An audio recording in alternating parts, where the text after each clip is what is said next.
पुराने समय की बात है। वैकुंठ लोक में जय विजय नामक दो द्वारपाल थे। एक बार उन्होंने शौनकादि बालक ऋषियों को वैकुंठ में जाने से रोक दिया था। उन्हें लगा कि बालकों को भला भगवान के पास क्या काम है। तब शौनकादि ऋषियों में से एक बालक ऋषि ने जय विजय को श्राप दे दिया कि तुम दोनों ने वैकुंठ लोक में मृत्युलोक जैसा नियम का पालन किया और स्वयं श्री हरि के द्वार पर सेवा में रहते हुए इतना ज्ञान भी नहीं है, अत तुम मृत्युलोक को प्राप्त हो जाओगे। दूसरे बालक ऋषि ने कहा, तुम्हें इस बात का भान भी नहीं कि श्री विष्णु लोक में यह परंपरा नहीं हो सकती। इसी बीच आवाज सुनकर स्वयं भगवान विष्णु उन शौनकादि ऋषियों को लेने आ गए। उन्होंने तथा जय विजय ने ऋषियों से क्षमा मांगी। इस पर ऋषियों ने कहा कि श्राप वापस नहीं हो सकता, समय आने पर तुम्हें मृत्युलोक जाना ही होगा, पर जैसे स्वयं श्री हरि हमें लेने आए हैं वैसे ही वो तुम्हें भी वापस वैकुंठ लोक लाने के लिए मृत्युलोक में आएंगे। दूसरा कारण यह था कि एक बार नारद जी को अपनी भक्ति पर अभिमान आ गया और वो हर लोक में जा जाके अपनी भक्ति और तपस्या का बखान करते थे। नारद ने अपने पिता ब्रह्मदेव को बतलाया, तब उन्होंने कहा, है नारद, अपनी भक्ति का बखान मत करना, यह अच्छा नहीं है। नारद कैलाश में गए और वहां भोलेनाथ को बताया। उन्होंने भी कहा, नारद, आप हर जगह इस बात को कह रहे हो, अच्छा नहीं है। लेकिन नारद अभिमान में थे कि समस्त लोकों में उन जैसा कोई नारायण भक्त नहीं है। कैलाश से लौटते हुए नारद वैकुंठ की ओर चले। तब नारद के अभिमान को नष्ट करने के लिए भगवान विष्णु ने एक माया नगरी का निर्माण किया।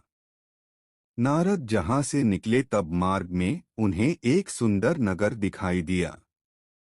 नारद ने सोचा, मैं सभी लोकों और नगर में गया हूं पर यह इस नगर में नहीं गया, अत यहाँ जाके देखता हूँ कौन सा नगर है। नारद वहां पहुंचे। बहुत सुंदर नगर था, इंद्रलोक से भी सुंदर। वहां के राजा ने नारद जी का सम्मान किया, महल में बैठाया और स्वयं सपरिवार नारद जी को नमस्कार किया। जलपान आदि के बाद कहा, महर्षि, आप तो चिरंजीवी त्रिकालदर्शी महात्मा हैं। मेरी पुत्री का स्वयंवर 2 दिनों के बाद रखा है। वैसे तो मैंने समस्त तीनों लोकों में खुला आमंत्रण दिया है कि जिसे भी मेरी पुत्री चाहेगी उसी से विवाह किया जाएगा, परंतु यदि आप मुझे बता दें कि दामाद कैसा होगा तो मुझे आत्मसंतोष हो जाएगा। नारद जी ने उनकी पुत्री के हस्तरेखा देखकर कहा कि आपकी पुत्री बहुत भाग्यशाली है। इसे चिरंजीवी, अजर अमर, सुंदर और शतोगुनी प्रधान वर मिलेगा, जिसकी कीर्ति समस्त लोकों में हो। और नारद जी उस कन्या के रूप को देखकर मोहित हो गए। उन्हें अपने आप में भी वो सब गुण नजर आए जो उसकी हस्तरेखा बता रही थी। इसके बाद नारद जी ने विदा ली और वैकुंठ लोक को अपनी भक्ति का बखान करने निकल पड़े। रुक के बोले, ओह, तो आप हैं, अब मैंने पहचान लिया है आपको डोट। आप विष्णु भगवान हैं। इतना बड़ा खेल, वो भी मेरे साथ। मैंने आपको इस कन्या के बारे में बतलाया, जानकारी दी और आपने इस कन्या के रूप गुणों की चर्चा मुझसे ही सुनकर मुझे ही छला और खुद रूप बदलकर दूसरा विवाह इस कन्या से किया।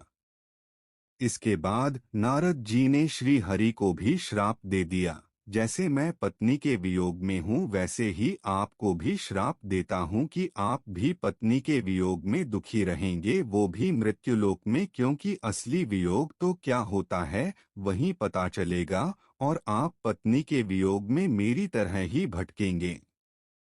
भगवान ने कहा, नारद, आपने श्राप दिया, इसे स्वीकार करता हूँ, और फिर अपनी माया हटा दी। तब नारद ने देखा कुछ भी नहीं था, ना वो नगर न वो कन्या।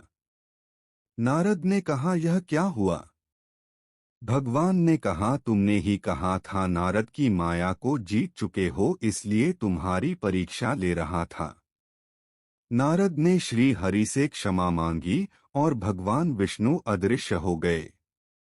इसी बीच वहां शिव गण भी आए और उन्होंने नारद जी से अपराध क्षमा करने को कहा।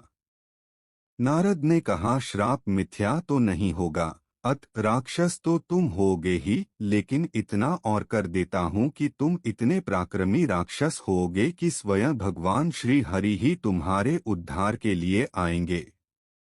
इन तीनों श्राप जय विजय, शिवगण और प्रताप भानु से और इन सभी के अंश के रूप में प्रकट हुआ रावण। प्रताप भानु का राजसी गुण, शिव गणों का तामसी गुण और जय विजय का भक्ति का गुण, इन तीनों व्यक्तियों के गुणों की प्रधानता लिए जन्म लिया रावण ने बाल्यकाल में ही चारों वेद पर अपनी कुशाग्र बुद्धि से पकड़ बना ली, कर इतनी मार मारी बस वो सिर्फ मरने से ही बचा और फिर उसे अपनी पूंछ में बांधकर लपेट लिया। पुन संध्या वंदन समाप्त करके उसने रावण के गर्व को चूर चूर कर दिया। 6 महीने तक बाली ने उसे अपनी कैद में रखा। एक दिन उसे अपने बाएं हाथ से उसको अपनी कांख में दबाकर बाली जा रहा था, तभी उसके हाथ की पकड़ ढीली हो गई और रावण भाग निकला। ऐसा भागा कि दिखाई नहीं दिया। अब रावण को पता चला कि उससे भी बलशाली लोग हैं, मुझे ही पितामह की वजह से अभिमान ज्यादा था। इसके बाद वो फिर से घोर तपस्या करने निकल पड़ा और फिर से उसने अमर होने का वरदान मांगा। ब्रह्मा जी ने कहा, पुत्र मेरे अधिकार में वो वरदान नहीं है, और इस बार उसने ब्रह्मा जी से प्रचंड शक्तियां और ब्रह्मास्त्र प्राप्त किया। एक दिन देवताओं से किसी बात पर नाराज हो गया और उसने स्वर्ग में अकेले ही चढ़ाई कर दी और घोर युद्ध में उसने अकेले ही सभी देवताओं को परास्त कर डाला। इंद्र, यम, वरुण, अन्य सभी दिक्पाल और प्रजापतियों को बंधक बना लिया। अन्य सभी देवता स्वर्ग से भाग निकले। उसने स्वर्ग लोक पर अधिकार कर लिया और बाद में उसे देवताओं को लौटा दिया, लेकिन देवताओं का मान भंग हो गया, वो चुपचाप हो गए।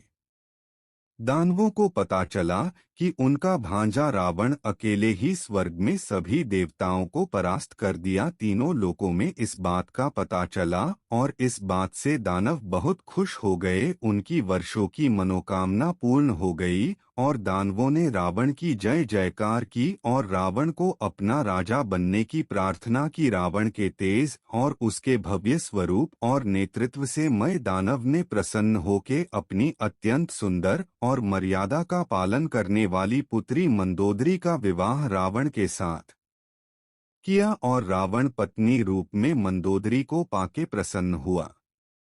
पतिव्रता नारियों में मंदोदरी का स्थान देवी अहिल्या के समकक्ष है। रावण राजा के रूप में राक्षसों द्वारा प्रतिष्ठित हो गया तो फिर उसने अपने लिए राजधानी का निर्माण करने की सोची। वो फिर से स्वर्ग गया, शायद राजधानी बनाने के लिए ये ठीक रहे। सभी देवता इंद्र, यम, वरुण उसे देख भाग लिए। वो खुश हुआ, लेकिन उसे स्वर्ग पसंद नहीं आया। वापसी में लौटते वक्त उसे समुद्र में त्रिकूट पर्वत पर सुंदर नगर नजर आया। वो सीधे उधर गया। वहां उसने देखा उसका ही सौतेला भाई कुबेर यक्षों के साथ रहता है। उसने कुबेर को उस नगर को यक्षों सहित खाली करने को कहा। कुबेर अपने पिताजी के पास गया और कहा, पिताजी, रावण जबरन लंका खाली करने को कह रहा है। तब उन्होंने कहा, पुत्र, रावण इस वक्त मानने वालों में नहीं है, अत तुम उसे वो स्थान दे दो। तुम उत्तर दिशा में सुरक्षित स्थान में चले जाओ, वहां तुम्हें कोई तंग नहीं करेगा।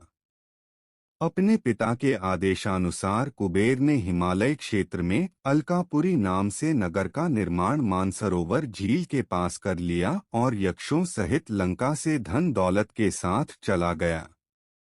इधर रावण ने त्रिकूट पर्वत पर लंका को बहुत सुंदर बनवाया। उसके ससुर मय नामक दानव ने, जो मायवी विद्याओं में अत्यंत निपुण था, उसने लंका को तीनों लोकों में सबसे सुंदर नगर बना दिया।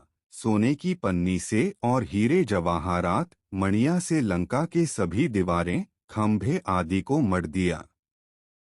सोने की पन्नी से और हीरे जवाहरात मणिया से लंका के सभी दीवारें, खंभे आदि को मढ़ दिया और जब इनकी कमी महसूस हुई तो रावण कुबेर से छीन कर ले आया। रावण ने सभी राक्षसों को लंका में रहने का निर्देश दिया और सभी को एक से एक सुंदर घर और महल दिए। फिर एक दिन कुबेर से पुष्पक विमान भी छीन लिया। राज्य स्थापना और सुंदर राजधानी बसाकर सभी असुरों को अच्छी तरह से सब सुख सुविधाएं उपलब्ध कराकर और उन्हें पूर्ण रूप से सुरक्षित कर रावण फिर से ब्रह्मदेव की तपस्या में लग गया।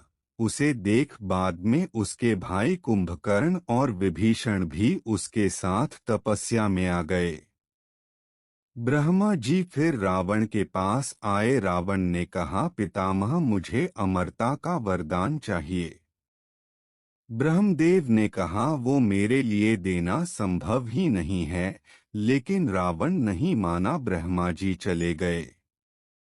रावण पुण्य तप में लगा रहा और वर्षों बाद घोर तपस्या से ब्रह्मा जी फिर रावण के पास आए। उसको समझाया कि अजर अमरता वाला वरदान मत मांगो, तुम ज्ञानी हो। संसार के नियम को फेरने की शक्ति मुझ में नहीं। मैं मर्यादा में ही काम कर सकने की शक्ति रखता हूँ। पुत्र, तुम मेरी तपस्या बार बार कर रहे हो और मुझे व्यवध हो रहा है, इसलिए जितना हो सकता है मैं उतना तुम्हें आज दे देता हूँ।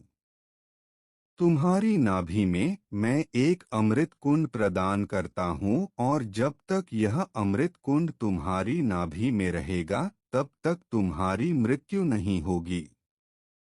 अगर तुम इस पर भी संतुष्ट नहीं हो और अजरमर होना चाहते हो तो बेहतर है तुम महादेव की शरण में जाओ। महादेव की मैं नहीं जानता वो अमर होने का वरदान देंगे या नहीं, किंतु मेरे वश में तो नहीं है। रावण ने फिर ब्रह्मा जी से पूछा कि पितामह यह अमृत कुंड नाभि में कब तक रहेगा।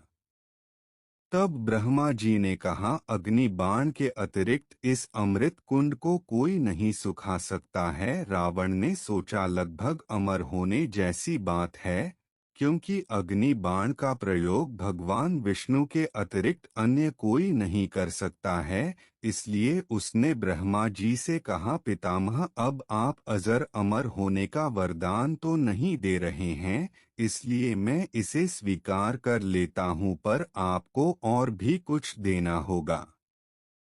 ब्रह्मा जी ने कहा, तुम अमर होने के अतिरिक्त अन्य जो मांगो मैं देने को तैयार हूँ। तब रावण ने वरदान ऐसे मांगा कि उसको देव, दनुज, नाग, यक्ष, किन्नर, गंधर्व कोई भी युद्ध में न मार सके। ब्रह्मा जी ने तथास्तु कह दिया। इसी समय ब्रह्मा जी की दृष्टि एक अप्सरा पर पड़ी जो पास में जो छुपके से अपना कान लगा के सुन रही थी कि ब्रह्मदेव रावण को क्या वरदान दे रहे हैं। ब्रह्मा जी समझ गए कौन है, किसने भेजा है, और वो अप्सरा घबराते हुए ब्रह्मा जी को प्रणाम करती है। लेकिन उसका इस तरह छुपकर देखना ब्रह्मा जी को अच्छा नहीं लगा। उन्होंने सिर्फ उस अप्सरा को इतना ही कहा, जब तुमने छुप के सुन ही लिया है तो इतना और भी सुन लो कि जिस दिन किसी वानर का जोरदार मुक्का तुम्हारे इसी कान पर पड़ेगा, उस दिन समझ लेना रावण और राक्षसों का अंत आ गया। ब्रह्मा जी चले गए और अप्सरा चुपके से भागने वाली थी कि रावण ने उसे पकड़ लिया और बोला, कौन हो, यहाँ क्या कर रही हो। उसने बताया कि यूं ही ब्रह्मदेव क्या कह रहे हैं वो देखने आई थी। रावण समझ गया कि देवताओं की चाल है, इसलिए उसने उस अप्सरा को कहा, तुम्हें बहुत ज्यादा कान लगा के सुनने की आदत है, इसलिए अब मेरे साथ चल। अब लंका के द्वार पर वहां कोई घुसे तब कान लगा के सुनना और रखवाली करना, और उसे लंकिनी नाम से मुख्य द्वार पर रखवाली के लिए रख दिया। रावण अब तपस्या जनित अपनी शक्ति की लगभग चरम सीमा पर पहुंच गया था, इसलिए अभिमान भी स्वाभाविक था। सभी राक्षस उसकी छत्र छाया में सुरक्षित थे। उनमें से कई राक्षस वो पहले देवताओं के भय से तपस्या नहीं कर पा रहे थे। वो तपस्या करने लगे शक्ति प्राप्त करने के लिए, और अन्य सभी राक्षस लंका में आनंद और ऐश्वर्य का भोग करने लगे। एक दिन रावण अपने अभिमान और ऐश्वर्य के बल पर अकेले ही त्रिलोक में विजय के लिए निकला और सुतल लोक में गया।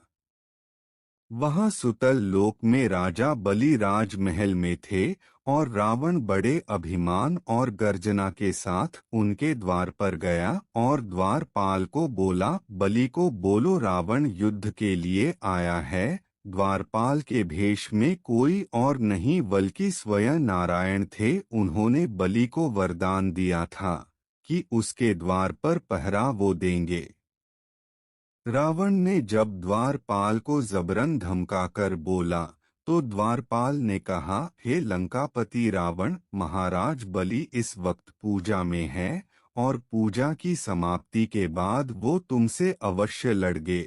चिंता मत करो, धैर्य रखो, वो भगवान भक्त हैं, इसलिए पहले वो उस काम को ही पूरा करेंगे, उसके बाद वो अपना ये सामने रखा कवच पहनने को यहाँ आएंगे, तब तुम्हारा संदेश उन्हें हम यहीं तुम्हारे सामने ही दे देंगे।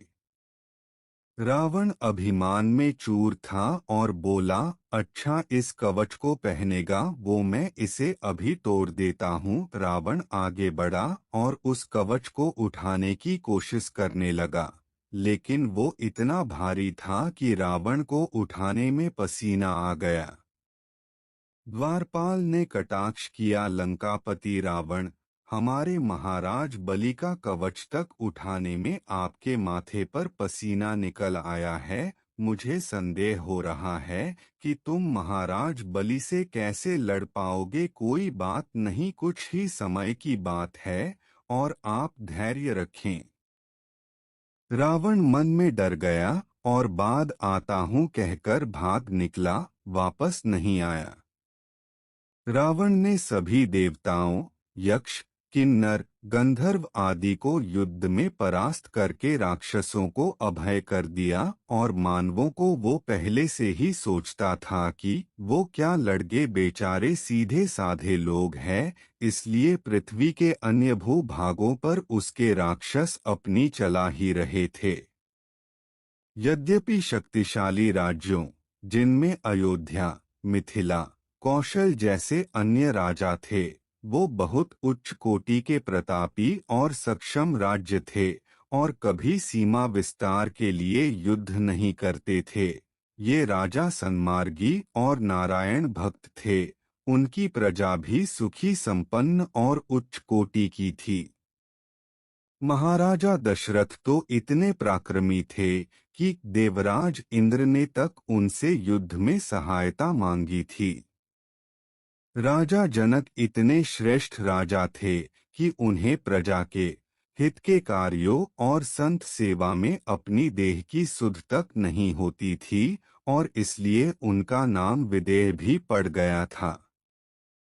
एक से बढ़कर एक ऋषि, महर्षि, मुनि, जिनमें परशुराम, विश्वामित्र, वामदेव जैसे लोग इन राजाओं के दरबार में आते थे, और इसी वजह से इनके राज्य को टेढ़ी आंख देखने का साहस तीनों लोकों में स्वतः ही कोई नहीं कर सका। जय दिया और साथ में पाशुपत नामक अस्त्र दिया। महादेव से बल पाकर जब वह जैसे ही अपने स्थान से उठा और वापस चलने के लिए कदम आगे रखा, तो पृथ्वी डगमगा गई और रावण बहुत आनंदित हो गया, और पुनः महादेव को मन में प्रणाम कर वो लौट के लंका में आ गया। महादेव का रावण प्रिय भक्त बन गया। लंका से प्रतिदिन पुष्पक विमान से कैलाश जाता था और वहां भगवान महादेव की पूजा और आराधना करता था। रावण ने तीनों लोकों को अपनी गति से चलाने वाले 9 ग्रहों को जब अपने अधीन कर लिया और दिक्पालों से उसने अपने लंका के मार्गों में जल छिड़काव के काम में लगा दिया, तब उसे एक तरह से त्रिलोक विजेता माना गया, क्योंकि त्रिलोक का संचालन करने वाले सभी देवता 9 ग्रह उसके अधीन थे और अब उसे भी पराजित करने वाला त्रिलोक में कोई नहीं था। उसने तीनों लोकों में रहने वाले अधिकांश भागों को अपने अधीन कर लिया था। एक बार नारद जी फिर से लंका आए। रावण ने उनकी बहुत अच्छी सेवा की। नारद जी ने रावण को कहा, सुना है महादेव से बल पाए हो। रावण ने कहा, हाँ, आपकी बात सही है। नारद ने कहा, कितना बल पाए? रावण ने कहा, यह तो नहीं पता, परंतु अगर मैं चाहूँ तो पृथ्वी को हिला डुला सकता हूँ। नारद ने कहा, तब तो आपको उस बल की परीक्षा भी लेनी चाहिए, क्योंकि व्यक्ति को अपने बल का पता तो होना ही चाहिए। रावण को नारद की बात ठीक लगी और सोच के बोला, महर्षि, अगर मैं महादेव को कैलाश पर्वत सहित उठा के लंका में ही ले आता हूँ, ये कैसा रहेगा? इससे ही मुझे पता चला जाएगा कि मेरे अंदर कितना बल है। नारद जी ने कहा, विचार बुरा तो नहीं है, और उसके बाद चले गए। एक दिन रावण भक्ति और शक्ति के बल पर कैलाश समेत महादेव को लंका में ले जाने का प्रयास किया।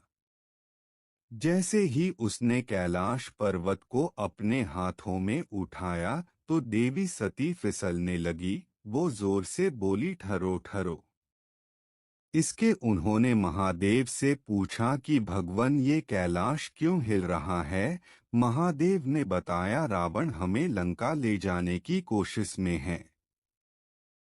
रावण ने जब महादेव समेत कैलाश पर्वत को अपने हाथों में उठाया तो उसे बहुत अभिमान भी आ गया कि अगर वो महादेव सहित कैलाश पर्वत को उठा सकता है तो अब उसके लिए कोई अन्य असंभव भी नहीं। और रावण जैसे ही एक कदम आगे रखा तो उसका संतुलन डगमगाया, लेकिन इसके बाद भी वो अपनी कोशिश में लगा रहा और इतने में देवी सती एक बार फिर फिसल गई। उन्हें क्रोध आ गया। उन्होंने रावण को श्राप दे दिया कि अरे अभिमानी रावण, तू आज से राक्षसों में गिना जाएगा, क्योंकि तेरी प्रकृति राक्षसों की जैसी हो गई है और तू अभिमानी हो गया है।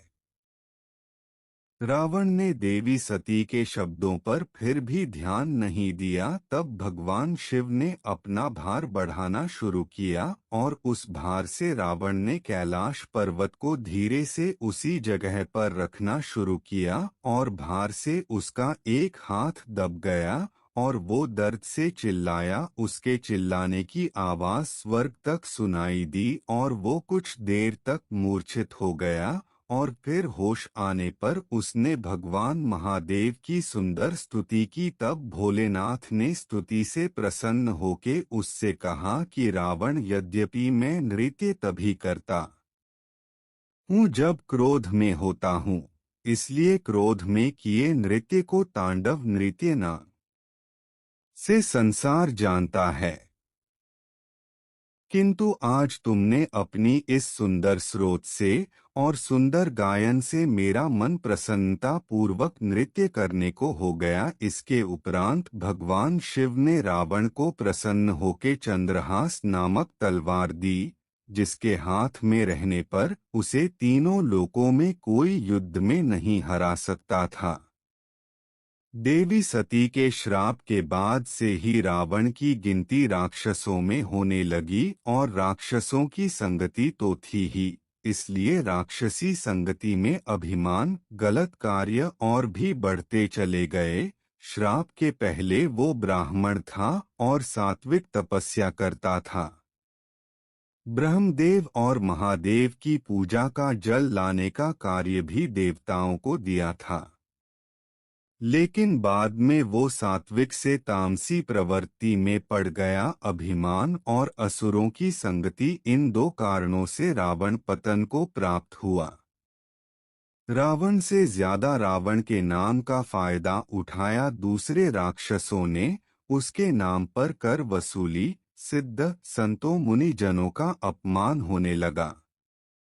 राक्षसों ने देवताओं से अपना बैर निकालने के लिए वो कभी गायों को पृथ्वी समझकर कि ब्रह्मा जी के पास गई थी, इसका भेद पूछने के लिए, और ब्राह्मणों इसलिए कि स्वर्ग में बहुत कम देवता ही रह गए हैं, शायद ये रूप बदलकर देवता ही ब्राह्मण हैं और संत बन के देवताओं की मदद कर रहे हैं। राक्षस जहां तहां सभी को त्रास देने और मारने लगे। प्रिय भक्तजनों, वीडियो पर अंत तक बने रहने के लिए बहुत बहुत धन्यवाद। और मेरी यह कहानी अच्छी लगी हो तो वीडियो को लाइक, शेयर एवं सब्सक्राइब जरूर करें।